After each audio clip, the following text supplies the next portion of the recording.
Welcome to this video. आज के video में हम डिस्कस करेंगे Peter Lynch model. Peter Lynch legendary fund manager है। उन्होंने मेगेलिन फंड चलाया है for 13 years and he has generated an annualised return of रफली 29%। ये बहुत सुपीरियर रिटर्न्स है। ये रिटर्न्स जनरेट करने के लिए एक फंड मैनेजर को बहुत मेहनत करनी पड़ती है आज के टाइम पे, और उन्होंने वो 13 इयर्स तक एग्जीक्यूट किया है। सो इतने लेजेंडरी फंड मैनेजर से हमें इंस्पिरेशन ड्रॉ करनी चाहिए कि वो क्या सोचते थे, उनका फिलॉसफी ऑफ स्टॉक मार्केट क्या था, कैसे इन्वेस्ट करते थे। तो यही थॉट प्रोसेस के साथ मैंने ये वीडियो को 5 पार्ट्स में डिवाइड किया है so that I can explain you the Peter Lynch model. पहले हम समझेंगे कि उनकी फिलॉसफी और अप्रोच टुवर्ड्स मार्केट क्या है। वो स्टॉक को कैसे कैटेगराइज करते थे कि कौन सी कंपनी कौन से कैटेगरी में फॉल करती है।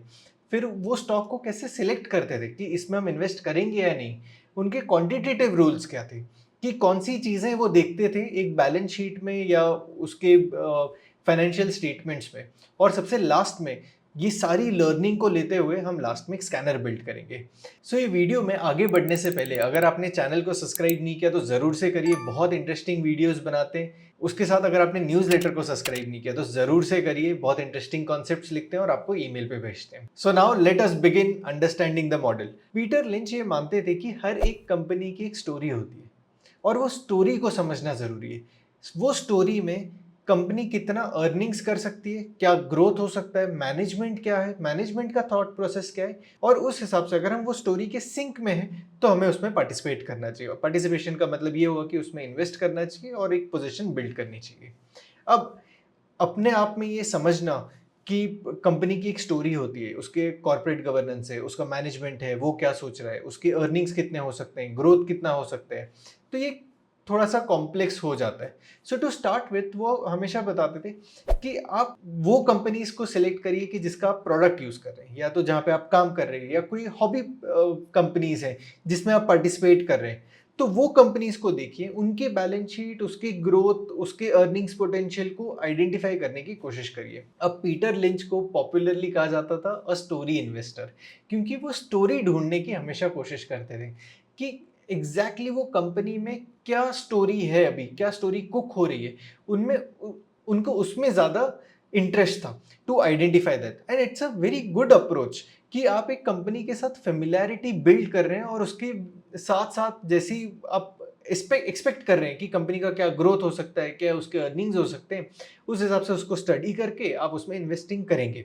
तो ये हो गया फर्स्ट अंडरस्टैंडिंग, राइट। बट उनका मॉडल स्टार्ट होता है बाय अंडरस्टैंडिंग कि कंपनी का अर्निंग ग्रोथ कैसे होगा। अब फाइनेंशियल मॉडल्स पे मैंने काफ़ी सारे वीडियोस ये यूट्यूब चैनल पे बनाए हैं, जहाँ पे मैंने एक्सप्लेन किया कि बैलेंस शीट को कैसे पढ़ना चाहिए, टॉप लाइन बॉटम लाइन क्या होता है, एंड सो ऑन। तो इनका थॉट प्रोसेस सिंपल था कि एक बैलेंस शीट में जब हम देखने जाते हैं, या बैलेंस शीट से ज़्यादा क्लियरली अगर मैं बताऊं तो पी&एल स्टेटमेंट को अगर देखने की कोशिश करते हैं, तो टॉप लाइन होता है सेल्स और बॉटम लाइन होता है नेट प्रॉफिट। सो कंपनी कितना सेल्स कर रही है वो बहुत हद तक रिफ्लेक्ट करता है कि कंपनी कितना प्रॉफिट बनाएगी। तो वो ये कहते थे कि कंपनी का अर्निंग्स ग्रोथ देखने के 5 तरीके होते हैं। अगर आप वीडियो यहाँ तक देख रहे हैं तो आप ट्रेडिंग में इंटरेस्ट रखते हैं। मैं आया हूँ लेकर TNT1 मेंबरशिप, जहाँ पे आप मेरे से candlestick, Renko and P&F chart सीख सकते हैं। हम हर हफ्ते मिलके वीकली एनालिसिस करेंगे।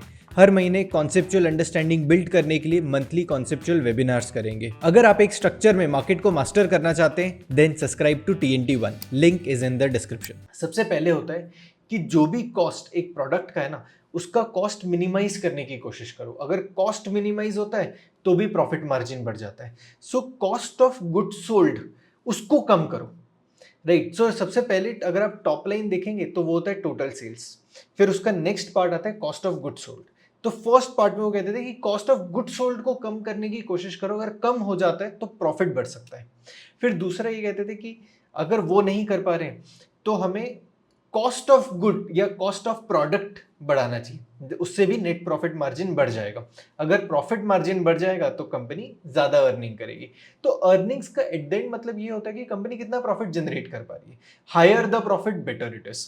सो टेक्निकली अपने पहले पार्ट में क्या कॉस्ट ऑफ गुड सोल्ड कम कर दिया, सेकेंड पार्ट में अपने प्राइस बढ़ा दिया, थर्ड इसमें if the company can grow to newer markets, कि हम आज एक स्टेट में अपना प्रोडक्ट सेल कर रहे हैं तो आप दूसरे स्टेट में चले गए, या आपने और 4-5 स्टेट में एक्सपैंड कर लिया, या आपने ओवरसीज को बिजनेस एक्सपैंड कर लिया. So exploring new markets can also increase earnings, can also increase the sales. अगर सेल्स बढ़ती हैं तो भी नेट प्रॉफिट बढ़ जाएगा. फिर उनका ये था कि हमें ज़्यादा गुड सेल करने चाहिए in the current market and also in the old markets. मतलब कोई प्रोडक्ट है, आपने अभी बिल्ड किया, अगले प्रोडक्ट में आ गए, तो शायद आपने पिछले मार्केट को छोड़ दिया, तो आप सारे मार्केट्स को सेल करके भी या सारे मार्केट्स में अपने आप को केटर करके भी सेल्स को बढ़ा रहे हैं. फिफ्थ पार्ट में आपने जो ऑपरेटिंग इनएफिशिएंसीज थी उनको हटा दिया. मतलब कहीं पे ज़्यादा खर्चा कर रहे थे जो ज़रूरी नहीं है, तो हमने उसको कम कर. तो उन्होंने बताया कि ये 5 तरीके हैं जिससे आप अर्निंग्स बढ़ा सकते हो. अगर कोई भी कंपनी ये पांचों चीज़ों में से कोई एक कर रहा है या पांचों 5 कर रहे हैं, तो वो कंपनी बहुत अट्रैक्टिव बन जाती है उनके लिए, क्योंकि वो ये देखते हैं कि कंपनी अपने हिसाब से अर्निंग बढ़ा पा रही है. नहीं, अगर अर्निंग बढ़ रही है तो वो इन्वेस्टर के लिए ज़्यादा प्रॉफिट जनरेट करके देगा, और फिर इन्वेस्टर्स को उसके हिसाब में या तो प्राइस ग्रोथ मिलेगा या तो डिविडेंड्स मिल जाएंगे, but investor will be at a benefit. तो वो ये देखते थे कि प्रॉफिट ये 5 तरीकों में से बढ़ना चाहिए. कोई और तरीके से बढ़ रहा है तो वो ज़्यादा इंटरेस्टेड नहीं है, बट मेजरली ये 5 में से कोई कैटेगरी में बढ़ता है तो वो ज़्यादा ध्यान देते थे, क्योंकि वो स्टोरी इन्वेस्टर है. वो स्टोरी को समझने की कोशिश करे कि कंपनी की स्टोरी क्या है. अब वो स्टोरीज को वो कैटेगराइज करते थे 6 पार्ट्स में, कि हर एक कंपनी ये 6 पार्ट्स में जाती थी.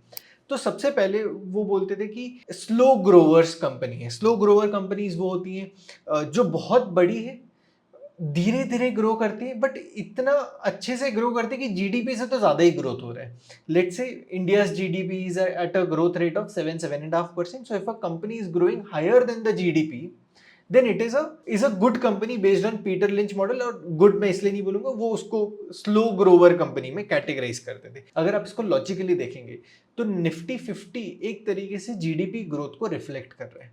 सो अगर हम निफ्टी 50 को देखें, Nifty 50 is growing at a annualised return of 12%, 12.5%. अगर आप टोटल रिटर्न टू इंडेक्स देखेंगे तो कुछ 13.5% आता है. टोटल रिटर्न टू इंडेक्स मतलब डिविडेंड्स और वो सारी चीजें इंक्लूड कर लेते हैं तो वो इंडेक्स बनता है. तो वो कुछ 13-13.5% के आसपास रिटर्न देता है.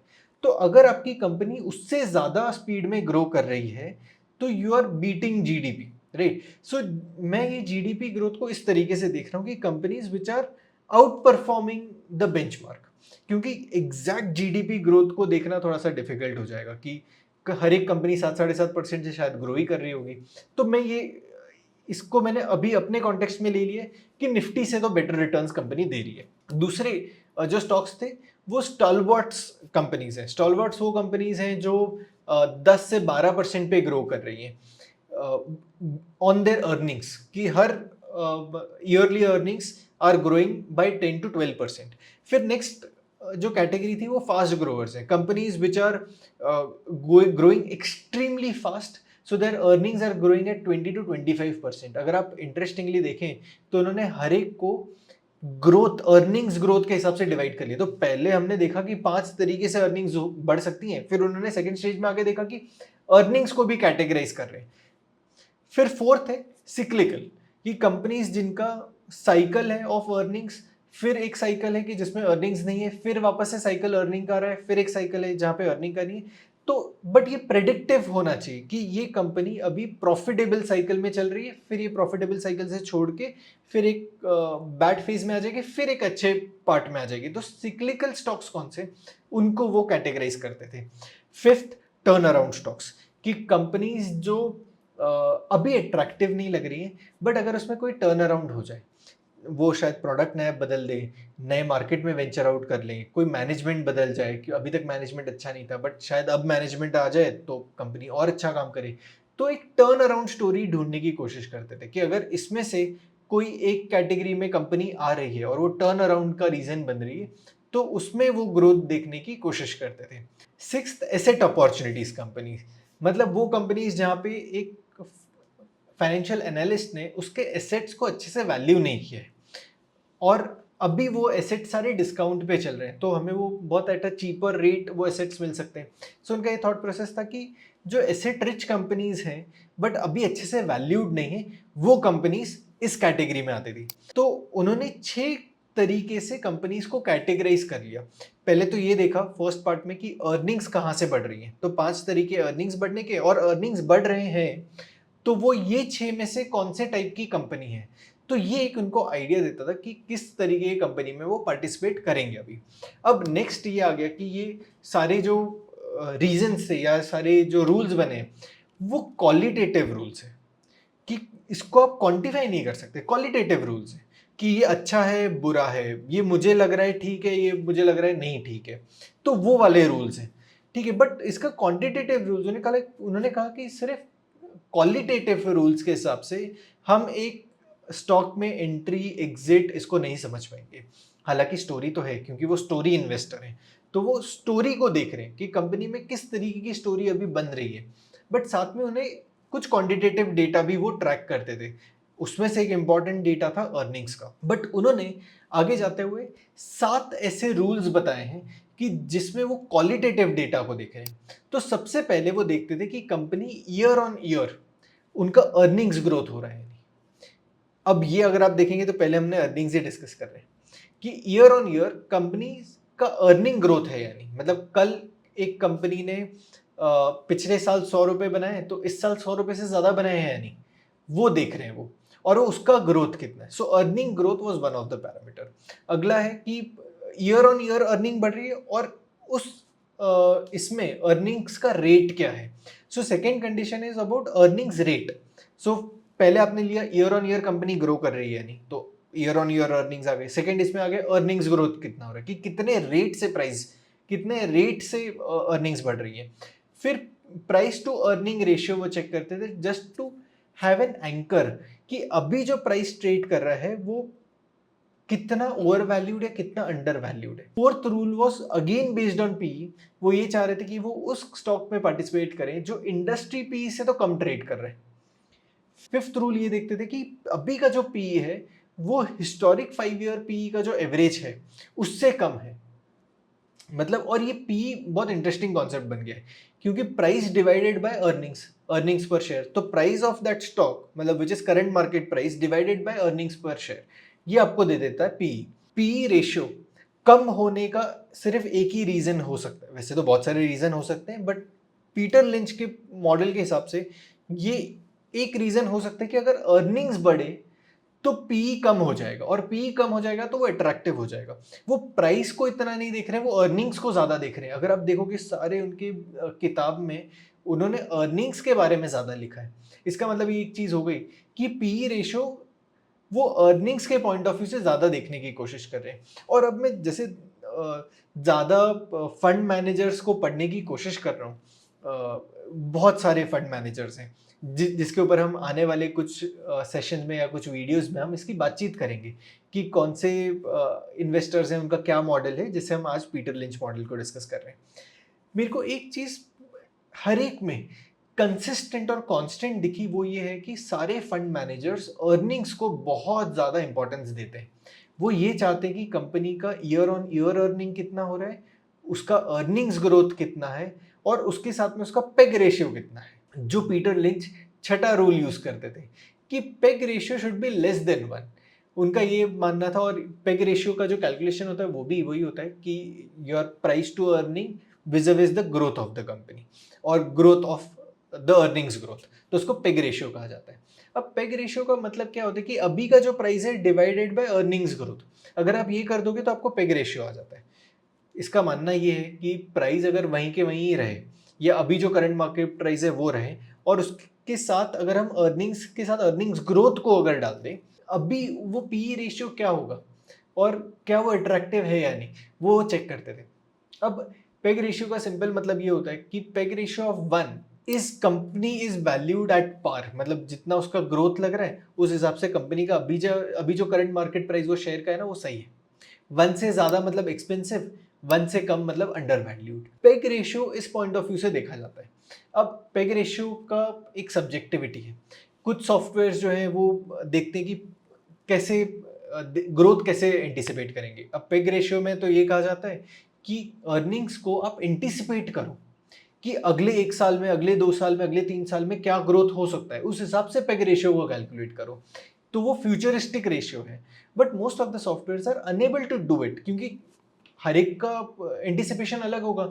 मेरे लिए एक सेक्टर का ग्रोथ शायद मेरे को लग रहा है कि 12-15% होगा, तो कोई दूसरे फंड एनालिस्ट को जिसके पास मेरे से ज़्यादा अच्छी इन्फॉर्मेशन है, ज़्यादा से अच्छा डेटा वो देख पा रहा है, तो वो कहेगा नहीं मेरे हिसाब से तो 15% से ग्रो होना चाहिए, तो पेग रेशियो एकदम से चेंज हो जाएगा। तो ये एक थोड़ा सा सब्जेक्टिव एलिमेंट है, बट बहुत सारे सॉफ्टवेयर इसको अच्छे से मैनेज कर रहे हैं। कैसे कर रहे हैं? वो ये देखते हैं कि पिछले 4-3 साल 5 साल का अर्निंग्स ग्रोथ क्या था, उसका एवरेज ले लेते हैं और उसको पी से मल्टीप्लाई कर लेते हैं, they identify the peg ratio. तो हम जो टूल यूज करने वाले हैं उसमें हिस्टोरिकल अर्निंग्स ग्रोथ को मैच करके देख लेते हैं। टू एन एक्सटेंट अच्छी इंफॉर्मेशन मिल जाती है, बट स्टिल यहाँ पे एक क्वेश्चन है कि ये एक सब्जेक्टिव डेटा है, राइट, कि वो depending on the software, the way the software is calculating, उस पर डिपेंड करता है। सातवां जो डेटा पॉइंट है जो पीटर लिंच चेक करते थे वो था डेट टू इक्विटी रेशियो। उनका ये मानना था कि कंपनी में जितना कम डेट उतना बेटर, और वो मुझे भी लगता है कि कंपनी जितना कम डेट ले रही है उतना अच्छा है, क्योंकि उस बाद में अगर ज़्यादा डेट होगा तो इंटरेस्ट भी पे करना होगा, तो वो कहाँ से जाएगा? आपके अर्निंग्स में से कम हो जाएगा। तो अगर बहुत ज़्यादा इंटरेस्ट होगा तो वो अर्निंग्स को एक तरीके से कैप्चर कर लेगा। तो डेट कम हो वो बेटर होता है। उनका एक मॉडल था कि आपका जो डेट है, डेट टू इक्विटी, वो हमेशा ये देखना है कि आपकी इक्विटी के 25% से ज़्यादा नहीं होना चाहिए। मतलब अगर आपकी इक्विटी 100 रुपए की है तो आप 25 रुपए तक का डेट ले लो। उससे ज़्यादा डेट लेते हो तो अच्छे से आप रीपे नहीं कर पाओगे, वो कैलकुलेशन होता है। ये अगर आप ये रेशियो को ब्रॉडर टर्म में आपने भी देखा होगा कि अगर आप लोन के लिए अप्लाई करेंगे तो बहुत सारी बैंक्स आपको ये पूछेंगी कि आपकी सैलरी कितनी, मतलब आपकी मंथली इनकम कितनी है। उसके अगेंस्ट में अगर आप अभी एग्जिस्टिंग कोई ईएमआई पे कर रहे हो, और अगर पे कर रहे हो तो उनके रेशियो के हिसाब से उसको सब्ट्रैक्ट कर देते हैं और वो ये कहते हैं कि आप और इतना ही शायद हम आपको लोन दे पाएंगे, राइट। तो ये रेशियो किसी ना किसी तरीके से बैंक्स भी देखती है एज एन इंडिविजुअल, हमें जब लोन देती है तब। फॉर कॉर्पोरेट्स ऐसा कोई फिक्स्ड रूल तो है नहीं कि आप इतना ही लोन ले सकते हो, इतना नहीं ले सकते हो, एंड सो ऑन। तो पीटर लिंच ये कहते थे, अब ये हमें ये भी समझना है कि ये जो मॉडल बना है ये 1977 में बना है। अब वहाँ से ये हम सीख रहे हैं, तो तब मैं एक अजम्पशन ले रहा हूँ कि शायद इतने स्ट्रिक्ट रेशियोज नहीं होंगे, तो वो इसलिए डेट टू इक्विटी रेशियो देखते थे कि ये आपका जो इक्विटी है उसका 25% पोर्शन डेट तक हो तो ठीक है, उससे ज़्यादा हो तो एक रेड फ्लैग है उनके लिए। अब ये देखते गए तो उन्होंने अब क्वालिटेटिव डेटा को भी देख लिया कि कंपनी की स्टोरी ये है। तो अगर देखने जाए तो ये 6 अलग अलग तरीके की स्टोरीज ही तो हैं, और इनमें एक चीज कांस्टेंट है या कॉमन है, वो है अर्निंग्स। कि कुछ भी स्टोरी हो, अर्निंग्स होनी चाहिए। तो उनके फंड में एक चीज और वो काफी बार बताते थे कि वो ये मानते थे कि एक इंडिविजुअल इन्वेस्टर है ना, वो हमेशा एडवांटेज पे होता है विज़ अ फंड मैनेजर, क्योंकि फंड मैनेजर के ऊपर बहुत रिस्ट्रिक्शंस होते हैं। अगर आप अभी के टाइम पे भी ले लें, जो म्यूचुअल फंड मैनेजर है उनके ऊपर काफ़ी सारे रिस्ट्रिक्शंस हैं। लेट्स से अगर मल्टी कैप है तो मल्टी कैप में आप में 25% ऑफ ईच कैप होना चाहिए। अगर आपका फ्लेक्सी कैप है देन यू हैव एडवांटेज कि आप कोई भी प्रोपोर्शन में कर सकते हो। लार्ज कैप है तो 65% of the companies should be in large cap companies, बाकी का जो है वो आप दूसरे एसेट क्लासेस में या दूसरे मार्केट कैप में डाल सकते हो। मतलब अगर आप देखने जाओ तो फंड मैनेजर्स पे कुछ ना कुछ तरीके का रिस्ट्रिक्शन होता है। अगर आप पीएमएस सर्विसेज को देख लो तो they cannot participate in speculative instruments like futures or options, they cannot hedge it। तो अपने आप एक फंड मैनेजर थोड़ा रिस्ट्रिक्टिव मोड में होता है। उनका ये मानना था कि एक इंडिविजुअल इन्वेस्टर है उसके बाद बहुत स्कोप होता है to identify quality companies, participate in those companies without any restriction. एक फंड मैनेजर के ऊपर बहुत रिस्ट्रिक्शंस होते हैं, और वो ये मानते थे कि हमें मार्केट्स को बहुत टाइम नहीं करना चाहिए। मार्केट्स की अपनी एक साइकिल होती है। आप ये देखिए कि अगर अच्छी कंपनीज हैं तो वो बैड मार्केट टाइम्स में भी अच्छा काम कर सकती हैं या उसमें एक अच्छा रिटर्न जनरेट हो सकता है। So let us stick to a story. अब sticking to a story is very important. तो वो ये कहते थे कि एंट्री तो सारी आपने समझ ली, कहाँ पे पार्टिसिपेट करना है, कौन सी कंपनीज में करना है, क्या अर्निंग ग्रोथ होना चाहिए, वो सब तो हो गया। एग्जिट कैसे करेंगे? जो एक सबसे बड़ा प्रेसिंग इशू हर एक ट्रेडर इन्वेस्टर का यही है कि एग्जिट कैसे करना है। तो वो ये कहते थे कि जब तक कंपनी की स्टोरी, जिस स्टोरी के हिसाब से आपने इन्वेस्ट किया है, अगर वो वैलिड है तो आपका इन्वेस्टमेंट वैलिड, मतलब तब तक आपको उसमें इन्वेस्टेड रहना है। जैसे ही स्टोरी चेंज हुई, you have to exit the stock. So story should be your theme. तो अगर आप देखेंगे तो हर एक फंड मैनेजर एक थीम के साथ इन्वेस्ट करता है। तो जब तक आपका वो थीसिस सही है, या थीसिस आपका जो थॉट प्रोसेस से आपने इन्वेस्ट किया अगर वो कंसिस्टेंट है, तो आपने वो स्टॉक में बने रहना है। अगर वो जैसे ही थीसिस नेगेट हो जाता है या वो उसमें कुछ चेंजेस हो जाते हैं, you should exit that. So story को वो बहुत ज़्यादा इंपॉर्टेंस देते थे कि वो स्टोरी को आप फॉलो करिए। दो और इंटरेस्टिंग उन्होंने रूल्स बनाए थे या वो सजेस्ट करते थे कि अगर एक स्टॉक प्राइस गिर रहा है और स्टोरी सेम है, तो आपको ये देखना चाहिए कि आपको वो कंपनी डिस्काउंट पे मिल रही है और आपको और इन्वेस्ट करना चाहिए।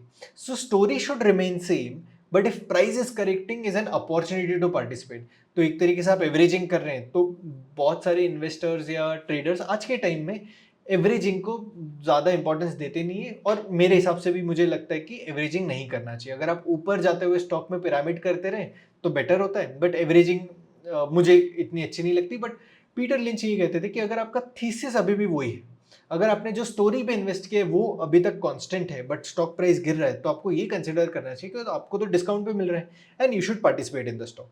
अब एक स्टॉक में आपने पार्टिसिपेट किया, उसमें आपकी एग्जिट आ गई और आपने एग्जिट कर लिया। Now that fund should be used to participate in one more company of similar story और सिमिलर लाइन। तो जो स्टोरी से पैसा आया बाहर आया है, उसी टाइप के स्टोरीज में आपको फिर से इन्वेस्ट करना चाहिए। सो उनका ये मानना था कि कैपिटल को आप रोटेट करते रहो, कि जितना आप अच्छे से कैपिटल को रोटेट करोगे that will determine how well your fund is going to generate returns over a longer period of time. अब पीटर लिंच का ये जो मॉडल है वो काफ़ी स्ट्रेट फॉरवर्ड और सिंपल है। इफ़ यू अंडरस्टैंड उनके जो 7 रूल्स थे उसको आप देख सकते हैं, उसको इन्वेस्ट कर सकते हैं। अब ये 7 रूल अगर आपको यूज़ करने हैं, राइट, तो आप कैसे करेंगे? मैं आपको ले चलता हूँ मेरे स्क्रीन की तरफ। अभी हम आ गए हैं रडार प्लेटफॉर्म पे, radar.definedsecurities.com। मैंने इस पे पीटर लिंच मॉडल के बेसिस पे एक स्कैनर बिल्ड कर दिया।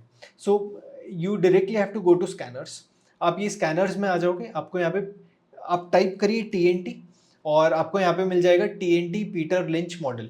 आप इसको ओपन करिए। यहाँ पे अभी 34 स्टॉक्स क्वालिफाई कर रहे हैं। अगर मैं इसकी कंडीशंस दिखाऊं तो आप ये देख सकते हैं। तो मैंने ये कंडीशंस को भी जो एग्जैक्टली उनका मॉडल है उसके नज़दीक लाने की कोशिश की। ये एग्जैक्टली वो मॉडल नहीं बना जो पीटर लिंच ने सजेस्ट किए, इसमें थोड़े से ट्वीक्स मैंने किए हुए, बट मैं वो आपको बता देता हूँ कि मार्केट कैप वो ये कहते थे कि हमें छोटी कंपनीज में पार्टिसिपेट करना चाहिए जो बहुत ज़्यादा बड़ी नहीं हुई है। तो मैंने उसको इंटरप्रेट किया कि वो कंपनीज हैं हमारे इंडियन मार्केट्स में जो 500 करोड़ से 1500 करोड़ के बीच में है।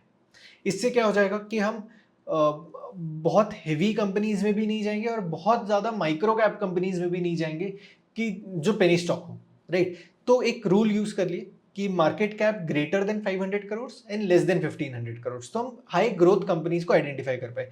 तो जिसको बोलते थे steady and high growth companies, तो ये उसमें आ गई। फिर उनका पी का कंडीशन था कि P should be less then industry P, तो मैंने वो डाल दिए। पी लेस देन 20 मैंने यूज़ किए, ठीक है। अब ये एक समझने वाली बात है कि P less than 20 is not the rule what Peter Lynch has suggested. Peter Lynch ने सजेस्ट किया कि P should be less than average 5 year P.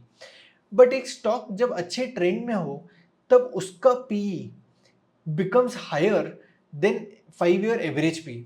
तो अगर हम वो रूल डालते हैं तो बहुत कम स्टॉक्स हो जाते हैं। कि अगर मैंने ये रूल को जब डाला था और इसको टेस्ट किया था तो 3, 4, 5 स्टॉक, 7 स्टॉक ऐसे आ रहे थे। तो मुझे थोड़ा सा ये लग रहा था कि अगर हम वो रूल यूज़ करते हैं तो वो फैक्टर इन नहीं कर रहे। जब स्टॉक एक ट्रेंड में पकड़ लेता है तो हम ट्रेंडिंग स्टॉक्स मिस कर जाएंगे। तो मैंने उसको थोड़ा सा चेंज कर दिया और मैंने इसको बना दिया पी लेस देन 20। अब you are free to always change the parameters rather than P less than 20। आप उसको कर लो less than 25, less than 30 based on the sector that you are investing in. फिर ये रूल जो उनका पहला रूल था कि नेट प्रॉफिट जो है वो ग्रो होना चाहिए। अब उसमें उन्होंने रूल नहीं बनाया था, मैंने इधर एक रूल डाल दिया कि net profit growth should be greater than 20%। And this I have also introduced in my book also, कि अगर एक कंपनी नेट प्रॉफिटेबिलिटी से ज़्यादा बढ़ती है तो उसमें ज़्यादा ग्रोथ मिलता है, वो स्टॉक्स बहुत अच्छे से ट्रेंडिंग चलते हैं। Then debt to equity ratio less than 25। तो वही उन्होंने 25% का रिकमेंडेशन किया है, तो वो 25 डाल दिए। Peg ratio less then 1, DII holding less than 20%, FII holding less than 20%। तो ये हम क्या कर रहे हैं कि वो कंपनीज हैं जिस पे अभी ज़्यादा लोगों की नज़र नहीं है, बट कंपनी अच्छा काम कर रही है, कि जिसमें अर्निंग्स ग्रोथ भी है, पी रेशियो भी इंडस्ट्री पी से कम है, मतलब अच्छे इंडस्ट्री का ग्रोइंग कंपनी शायद मिल जाए। ये थॉट प्रोसेस है। सो पीटर लिंच का एग्जैक्ट मॉडल नहीं हुआ क्योंकि उसमें सब्जेक्टिव एलिमेंट्स हैं, क्योंकि वो स्टोरी को फॉलो कर रहे हैं। तो सबसे पहले उनके लिए स्टोरी इंपॉर्टेंट है, फिर वहां से वो कंपनी आइडेंटिफाई कर रहे हैं through quantitative data, but the story starts from the qualitative data, और वो क्वालिटेटिव डेटा को मैप करना बहुत डिफिकल्ट है। तो हम क्वांटिटेटिव डेटा के थ्रू जा रहे हैं। तो उन्होंने तो एक टॉप डाउन अप्रोच बताया, बट हम बॉटम अप अप्रोच पकड़ रहे हैं, क्योंकि हम पहले बोल रहे हैं कि पहले क्वांटिटेटिव डेटा कर लेते हैं, फिर इसके ऊपर क्वालिटेटिव डेटा पे जाके रिसर्च करेंगे, राइट। सो हमें अभी इस पैरामीटर पे थोड़े से लूज एंड्स रखने पड़ रहे हैं, but if you are following the entire Peter Lynch model, then you will have to start with the qualitative data first. अभी कर रहे हैं तो 34 स्टॉक्स आ गए। अब ये 34 स्टॉक्स में इनका रेशियो आप देखिए कि मार्केट कैप हमारी कंडीशंस में फॉलो हो रहा है, बिल्कुल। क्या पीई फॉल कर रहा है less than 20, okay. Then operating profit margin, ये भी है, हालांकि इसका रूल नहीं है, but operating profit margin is 74%। अब अगर आप इनके सारे रूल्स को अगर आप अडॉप्ट करने की कोशिश करें, so we can also see companies whose EBITDA is growing. तो क्या हो रहा है कि कॉस्ट ऑफ गुड्स सोल्ड कम हो रहा है, तो उन्होंने अर्निंग्स 5 तरीके से अर्निंग्स बढ़ सकती हैं। उसमें से एक उन्होंने बताया कि कॉस्ट ऑफ गुड्स सोल्ड को कम कर दो तो आपका बढ़ जाएगा। तो एबिटा क्या होता है कि sales minus cost of goods sold, so you get EBITDA. अब एबिटा अगर बढ़ता है, एबिटा को क्या बोलते हैं, ऑपरेटिंग प्रॉफिट मार्जिन, अगर वो बढ़ रहा है तो टेक्निकली आपका कॉस्ट ऑफ गुड्स सोल्ड कम हो रहा है या तो आपका सेल्स बढ़ रहा है, दोनों में से कोई एक रूल है। तो टेक्निकली अगर आप ये कंडीशन में ओपीएम का रूल डाल दें कि OPM operating profit margin higher than last year's operating margin, then also it can take care of some of the ratios। तो ये भी है कि आपको रेशियोज अगर पता है तो आप जब ये मॉडल सीखते हैं तब उसको और फाइन ट्यून कर सकते हैं। और ये भी हमें मानना चाहिए कि 1977 में इतने सोफिस्टिकेटेड सॉफ्टवेयर्स अवेलेबल नहीं है, अब हमारे पास है, तो हम बहुत सारी चीज़ें कर सकते हैं। तो अगर आप अच्छे से सीख जाए तो बहुत सारे मॉडल्स बन सकते हैं। We should always take inspiration from legendary fund managers like Peter Lynch and develop our own model. That should be our thought process. कि इंडस्ट्री पी इज 11, तो इसका इंडस्ट्री पी 11.6 है, करंट पी क्या है 10.43 company का, मतलब industry P से कम है, तो ये भी हो गया। पेग रेशियो 0.07% लेस देन 1 है, ऑलवेज बेटर। और DIFI होल्डिंग ज़्यादा नहीं है। अभी DIFI होल्डिंग मैंने रूल बनाए कि लेस देन 20, ठीक है, बट ये ऐसा कोई रूल नहीं है पीटर लिंच का। वो कहते हैं कि ज़्यादा इंस्टीट्यूशनल इन्वेस्टर्स अब भी उस स्टॉक की तरफ नहीं देख रहे, वो कंपनीज में हमें पार्टिसिपेट करना चाहिए। तो मे बी आप ये रेशियोज को भी चेंज कर सकते हैं। So this ratios can be a good starting point, but should not be the only point where you are trading this stocks, right. तो यहाँ पे मैं सजेस्ट करूंगा कि ये रेशियोज में आप थोड़ा सा और वर्क अराउंड करिए। This is based on my interpretation of Peter Lynch model.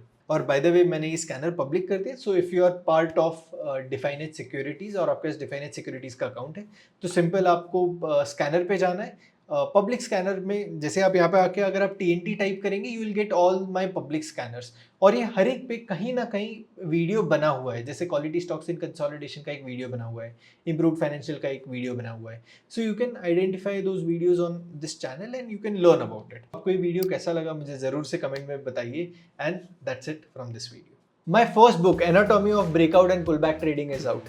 इस किताब में मैंने 7 ट्रेडिंग स्ट्रैटेजीज को डिस्कस किया है जो हर एक ब्रेकआउट और पुलबैक ट्रेडर को पता होनी चाहिए। This strategies have helped me to become the trader I am today. एक बहुत ही नॉलेजेबल, सिंपल, एक्शनेबल और बहुत ज़रूरी किताब है। Order it on Amazon।